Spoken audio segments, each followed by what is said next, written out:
Where news comes first. This is ABC-7 Extra. It is Sunday, July 10th. Welcome to ABC-7 Extra. Good evening, and thank you for being with us tonight. I'm Stephanie Guadian.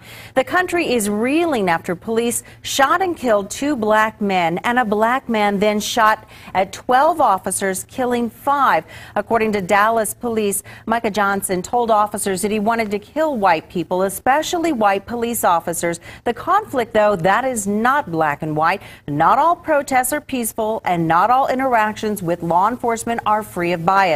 There is heartbreak, fury, and fear on all sides. We at ABC7 would like to create a community conversation, a respectful one, where people begin by listening to the other. We believe at our core, no one wants more innocent lives lost. We know it's the media's responsibility to provide accurate information. We strive to provide context and not selectively portray victims and victimizers. We regret no one with the law enforcement community is here tonight. No one from the El Paso Police Department, the Sheriff's Office, Police Officers Association, nor the retired law enforcement we spoke with agreed to our invitation to be a guest on this program. We also reached out to the Las Cruces Police Department. We will, however, do our best to make this a fair and constructive conversation. Should you decide to call in or participate online, we just ask that you be respectful of those who might disagree with you. You can email us your comments and your questions right now to ABC7Extra at KVIA.com. You can also reach us at 915-496-1771. On Twitter, you can use the hashtag ABC7Extra. Well, as Dallas mourns the rest of the country, many people raging another night of intense, sometimes violent protests against the police shootings of black men left hundreds of protesters jailed overnight. At least 198 people were arrested nationwide. Diane Gallagher is in Dallas with the very latest on the recovery there and the demonstrations unfolding across the country. When I just started seeing it, I cried.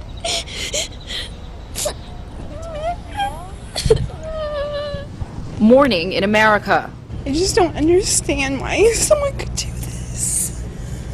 In Dallas, 2 police cars at DPD headquarters covered in flowers, cards, and candles. A memorial for the 5 officers killed downtown Thursday night when a sniper turned an otherwise peaceful protest into the single deadliest day for law enforcement since 9/11. Now, before being killed by a bomb robot, police say that 25-year-old Micah Johnson told negotiators that he was angry over the recent killings of black men by police in other parts of the country and was targeting white police officers. We believe that the deaths in Minnesota and the deaths in Louisiana just sparked his delusion to fast-track his plans. The protests continue. More than 250 people arrested across the country Saturday night, 125 of those in Baton Rouge, where bystander video captured police pinning down and shooting Alton Sterling Tuesday.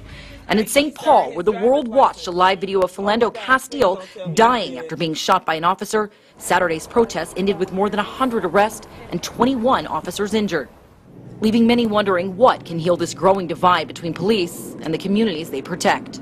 Sometimes things get worse before they get better. In Dallas, I'm Diane Gallagher. Back here in the borderland, the El Paso Sheriff's Office addressed the Dallas shooting. Sheriff Richard Wiles and County Judge Veronica Escobar focusing on the victim. Sheriff Wiles assured El Paso is safe. There are no immediate threats. Wiles didn't mention the shooter's name, saying that this was a moment to concentrate on the victims and the families affected. The purpose of this press conference was to show our support, not just from the leaders and law enforcement perspective, but from the community of El Paso. El Paso Police Chief Greg Allen had this to say when asked about the group Black Lives Matter. Black Lives Matter, as far as I'm concerned, is a radical hate group. And for that purpose alone, I think the leadership of this country needs to look a little bit harder at that particular group. The consequences of what we saw in Dallas is due to their efforts. The chief is getting a lot of support and a lot of backlash on the ABC7 Facebook page. We will be sharing those comments throughout the show. Again, we reached out asking for members of law enforcement to be a part of tonight's show. No one, however, said yes.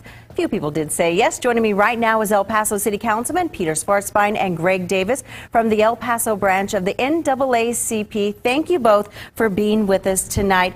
I want to start with you. Your reaction to what the police chief had to say. Well, first of all, I would really like to start by giving my condolences to the families of the police officer that was ambushed in Dallas, Texas.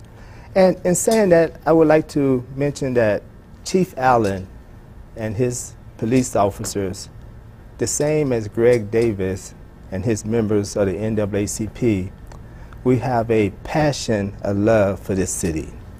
And I think that's important to understand. And when a situation like this happens, you could easily get exercised and maybe say things maybe out of content and insensitive. The consequences of saying something insensitive and maybe inaccurate, if you are a prominent leader, could cause more unrest than it could rest. And the consequences could even, we're in a state right now in this country where sensitivities are very high. So any kind of reaction could cause maybe even more violence.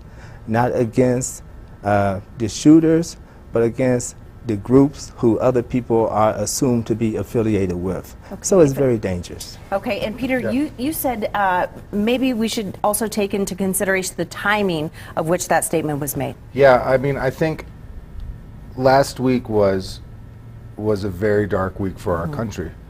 And there was a lot of hurt from a lot of different communities. And I'm not a police officer, but I can imagine the kind of bond, the kind of brotherhood that exists there amongst officers. And I think that for the chief, that kind of hurt was probably very real in his reaction. And I think that we need to understand, as public officials, elected or not, that our words matter. But at the same time, too, I also think it's extremely important that we figure out how to take that pain and move forward. How do we go and turn towards each other and understand that there's issues with our country, but there's also opportunities as well. And what can we do with that to unite us and not to divide us? Because we do want to move forward. I promised that we were going to share some of those Facebook comments, and we're going to start with one from Jerusalem Benavides. I stand with Chief Allen. My opinion is you cannot start a movement and gain followers and send out mixed and unclear messages to your followers and deny responsibility when one of your followers from the movement goes rogue with your message and kills innocent people or innocent officers. Whether directly or indirectly, BLM is party responsible for what happened in Dallas. Hashtag all our lives matter. We also want to go to the phones tonight. Let's take our first caller. This is a reference to the counties, their comments regarding Chief Allen's actions, and they have to remember that the county commissioners, they have no authority whatsoever, none, and I emphasize that, none whatsoever, in any disciplinary factors that may go towards the chief. So the county commissioners should not comment at all reference that was said by the chief. Thank you. Okay, Peter, a lot of city and county people are coming forward with a reaction. Yeah, I think that, with everything that happened last week, I think emotions were really inflamed. And I think that, for myself, I took this weekend to really reflect. I think in this sort of social media landscape, this sort of media environment that we're in, there's a lot of space for reaction and not so much for reflection. Everything can be done in a tweet, in a hashtag, in a Facebook post, and once those are up, it's really hard to take them down.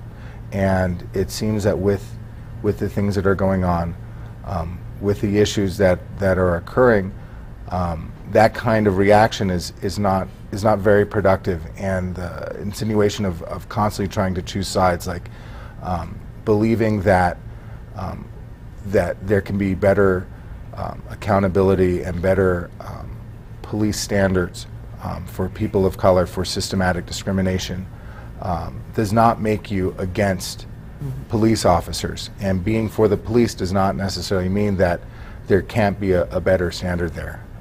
You know, this idea of discrimination is you know, I think is one that is a real and lingering issue in our country's history. It's one that I've seen firsthand. I should mention that the video that we're looking at right now while you were talking, that is of the Dallas shooter. Let's go ahead and take one more call. I would like to make a comment about what Chief Allen said. You all have to realize, I think all of the city needs to realize that he expressed his feelings just practically minutes after the shooting had happened in Dallas. He's in charge of so many policemen here in El Paso, and those men are in his heart. Thank you. Okay.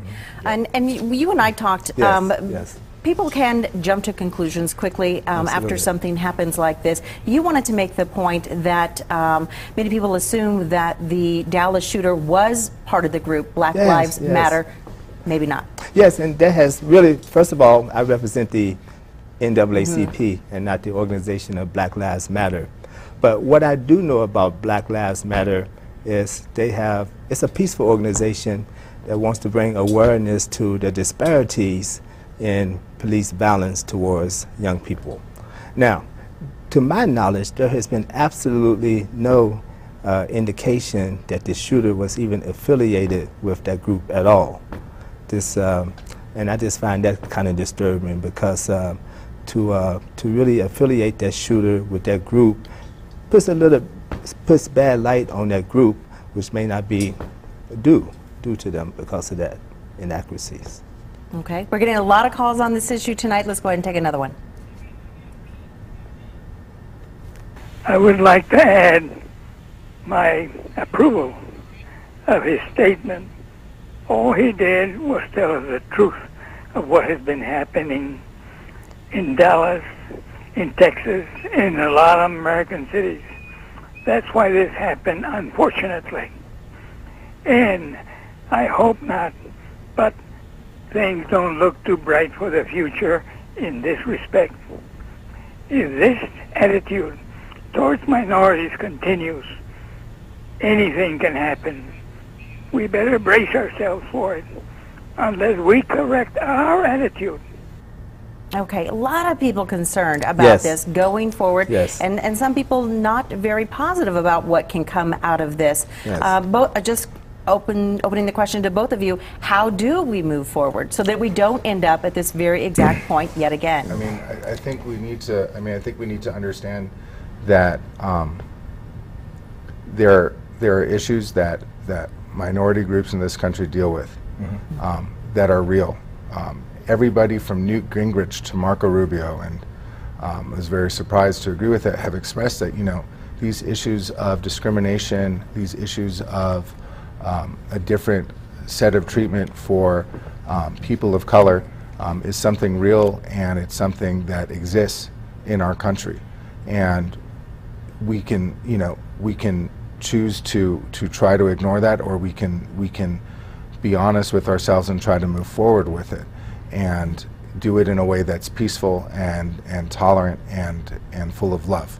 Yes. And I think that, you know, at one point in time, Martin Luther King was considered a radical agitator in this country. He was considered a threat to the state, a threat to the country, a threat to democracy. And we need to understand that the ability for people to protest, to give voice to their concerns is what it means to be American. Yes. That is why we live in this country, and that's why this country is as great as it is. True, but watching that video of the shooter opening up on Dallas police, you saw, I was going to ask you your reaction. Heartbreaking. This is simply heartbreaking. And being a police officer is a difficult job. You know, they are first responders. They're on the first line. And it takes an incredible amount of courage just to be in a position like that.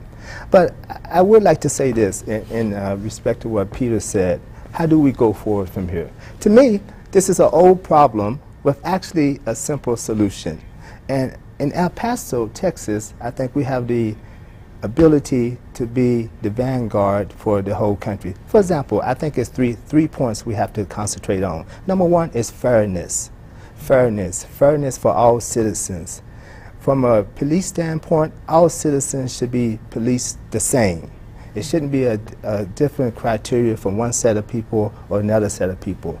Number two, you have to have responsibility, and responsibility, it comes to a point where you have to be accountable. But most accountable is not only for leadership, but also for everyday citizens. And the third point that I want to make that is incredibly important, we have to find solutions to make a difference. We have to be able to dialogue with each other. We have to sit down and dialogue. This is what's missing right here. We have to sit at the table with everybody, different religious groups, different civic organizations, the police, law enforcement, and everybody, and just dialogue and get to know each other, and I think that is one step in the right direction. Okay. We have much more ahead. We have a lot of calls that we're still going to take. Remember, you're watching ABC-7 Extra. When we come back, the sister of a Dallas police officer shot and killed shares her emotion and the one thing she can no longer tell her brother. Remember, if you would like to share your comments or you have questions for one of our guests, you can call our comment line. That is 496-1771. If you're online right now, you can also email us to ABC7Extra@KVIA.com. You can also tweet me at Guadian, ABC7. Use the hashtag ABC7Extra. We're back right after the break.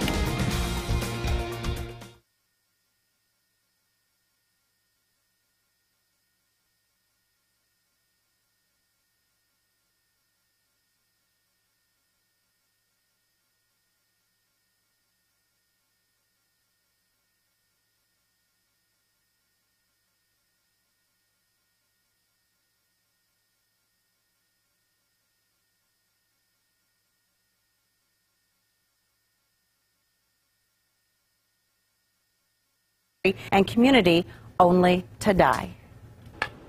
I just can't wrap my mind around it. It's just so unreal that I just can't call him and tell him that everybody wants to know about him. Officer Zamaripa was a 32-year-old father of two. Again, he was one of 12 Dallas police officers shot and one of 5 killed. Joining me now again is El Paso City Representative Peter Schwarzbein and Mosley Hobson from the Black Roundtable Group. I want to thank you both for being with us tonight. Peter, we just heard from you. Tell us a little bit about your group. Awesome. Well, thank you again for having me here tonight, and Peter, thank you for joining on tonight. The Black Roundtable is an organization that has been developed to sit down at a table, create discussion about the issues that are most sensitive and near and dear to the black community here in El Paso. And so we talk about everything from social issues to economic issues to how we build us as a community. And continue to make us to be, better people as blacks in general, but of course, better people as El Pasoans as well. All right, I want to ask you your reaction when you heard Chief Allen. Well, I share the same sentiments as most people do. I think that being a retired military person myself, I understand the sensitivity and the emotions that are attached to when brothers and sisters in arms are killed to senseless acts. But I think that as a chief of police or head of an organization, public figure, I think that the timing of those statements couldn't have come at a more worse time.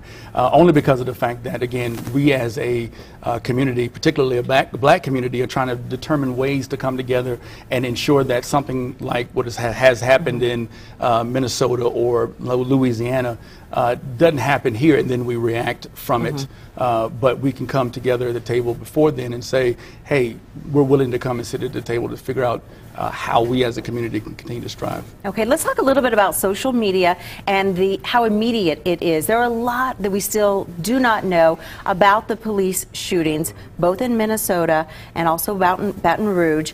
But people were FaceTiming it instantly. It was real time, going out on Facebook, and people who are seeing these images and hearing people talk, they're making instantaneous decisions about what's going on, and we may not know the full story. Right. Yeah, but I mean, it's, you know, we live in a world now where everybody has a camera.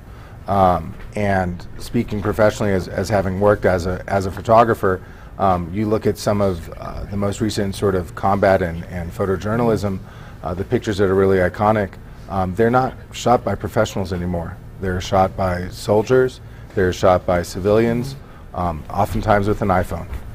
And so with that, you know, things that have existed but may not have been seen are now brought out into the light, because now there's more witnesses with more cameras. And that's a good thing. We're getting to, you know, to see more of a truth, but also people might not be getting the full story immediately and jumping to conclusion. The other side of that is that we also live in a sort of fractured media landscape now, where we all have our different universes of content and websites that we go to. Some may go to Drudge Report, others may go to MSNBC.com, others may go to the Daily Beast, some watch Fox News, some watch CNN. You know, so the truth is really somewhere in between all of those media channels, right? Whereas 30 years ago there was 4 channels, right? ABC, NBC, CBS, and then Fox. Now there's 200, 400 channels on cable.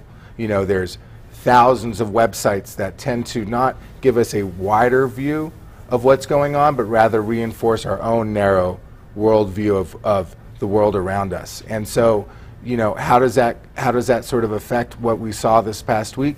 People who have their idea, who have their idea of what occurred, react and reinforce, as opposed to creating a wider space to reflect. And I think that it's incredibly important, not just as a leader, but as regular citizens, to take a step back and really look at how we can reflect on this, how we can learn to love and trust and hope in each other, because that's the only way forward for our country and for our world. And that was something that I think you're seeing in some ways. You know, the vigil that was there was attended by a wide variety of people in San Jacinto Plaza. The kind of actions that have occurred in Dallas this past weekend, with people hugging fellow police officers, with protesting, hugging police officers, with people taking a step back and looking at each other and speaking with each other, is the kind of actions that we need more of. Okay, let's go ahead and go back to the phones. I think we have another caller. Stephanie, yes, my name is Maria. These protests should stop. We are a divided country now. Our law enforcement are there to protect and to serve. These protesters that are just protesting of Black Lives Matter, where would they be if they needed the police to be around there? They should be proud that we have police enforcement here in this country and in El Paso. I'm very proud of our police department. This should have never happened, especially in Dallas. My heart goes out to the family. I think all of ours does. Thank you very much for your call. I want to give this to you, the woman saying protests should stop. You know, I don't think the issue is black and white. You know, you're either not, you know, Black Lives Matter or against police. It's not that simple, is it? You know, I think that everybody should have the right to exercise, you know, their amendments. And again, the issue that many of us obviously take is the fact that when we try to go forward and make peaceful solutions, things turn hectic or turn violence.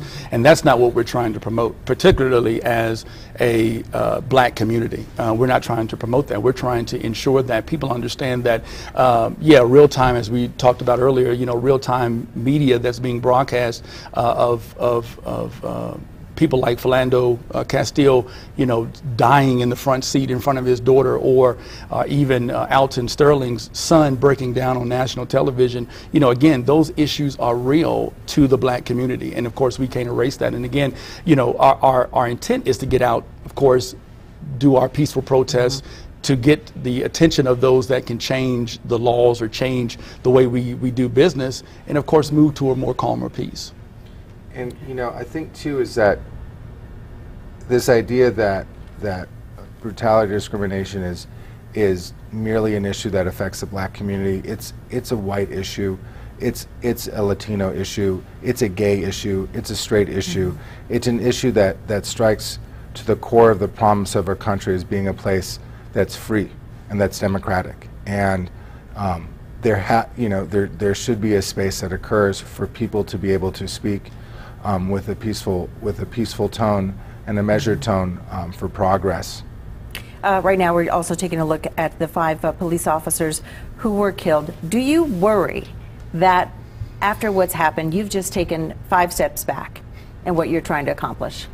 You know, I think that when we look at these 5 police officers and see, again, them out serving the Dallas community to protect and serve, I think that, you know, there has to be a lot of credit given to them, because I heard someone say earlier today that, you know, when everybody else has the option to run from the fight, you know, these brave men and women who serve in blue, they run to the fight to continue to serve and protect. I think the breakdown or the disconnect comes when people in our community, now I'll agree with Peter, you know, there are all cultures that are, you know, they fight in this fight. But again, we can't erase the issue that here over the past few months, last year, year and a half, we've seen exploited in the media black men at the hands of police officers. Now, let me say this to be clear, is that, you know, we don't, especially at the Black Roundtable, you know, we don't categorize one police officer's actions and say that it's the entire police office, the police department. Just as people shouldn't say that just because of one black person's or one white person's or one Hispanic person's action, that now the whole entire community is corrupt. We have to get away from that, but of course we have to be sensitive to hearing what the real issues are and of course moving to a peaceful solution. Okay, more callers coming in. Let's go ahead and take another caller. When they're going to need the police officers to defend them in the future, then they're not going to be protesting. I am very proud of our law enforcement. They're there when we need them. I'm very proud to have our police officers here in El Paso. I really don't know what else to say but to say that these people protesting against law enforcement is a menace to society. We need our law enforcement, and I'm very proud of them. What is the message that you're sending out to people that are active in your group about preventing something like this from happening again? I mean, obviously you're talking about it. I think that we need to keep talking about it, but we need to do it in a manner that, of course, does not incite violence, does not say that we're out to divide, but we are out to unite. But of course, continue to keep to the forefront that, you know, this country has its issues, as Peter said and many have said, that have stemmed from years and years of our country's history. But again, it's ensuring that we do what we can do today to effect change for tomorrow. Because as a father, I don't want to see my children go through that, and I'm sure Peter would probably say the same thing, and many others. We don't want to see our children have to go through these same issues 10, 20 years from now. Let's get to a place where we can sit down at the table and have a decent conversation that will incite change. And listen to each other. Exactly. Okay. You are watching ABC-7 Extra. Still ahead. We're going to take more of your comments and questions on tonight's topic. Remember, you can reach out 915-496-1771. You can also reach us online at ABC-7 Extra at KVIA.com. Stay with us.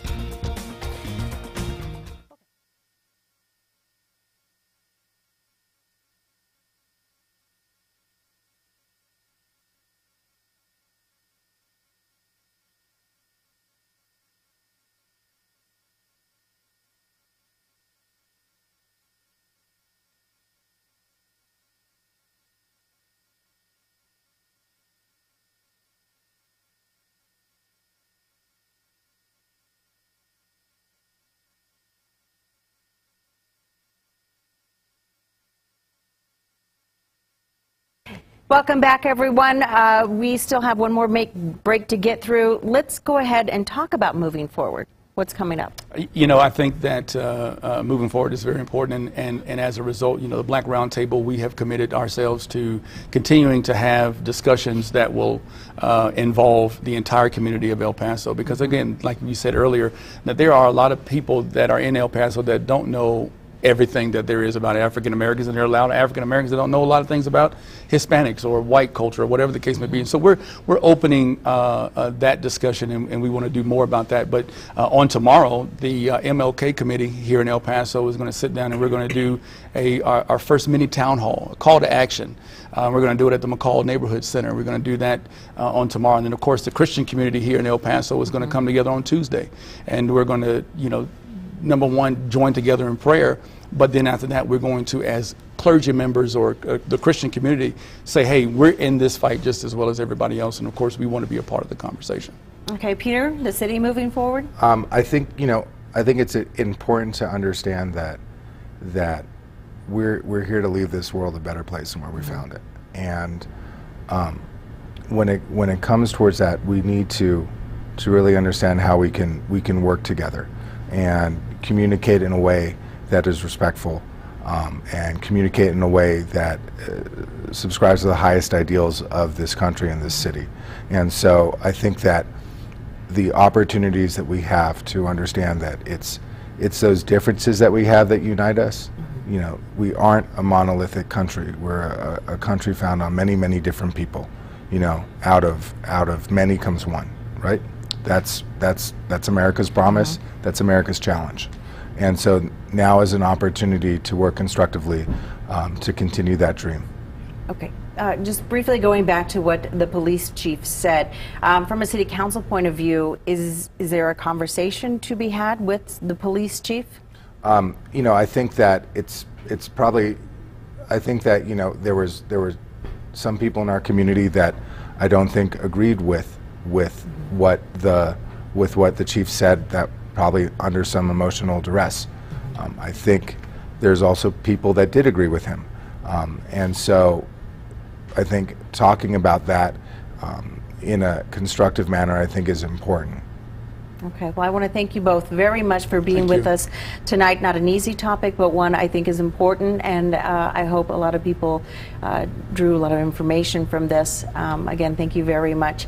Thanks for joining us, everyone. I'm Stephanie Guadian. Have a great night and a great week ahead, and we will see you next time. Good night.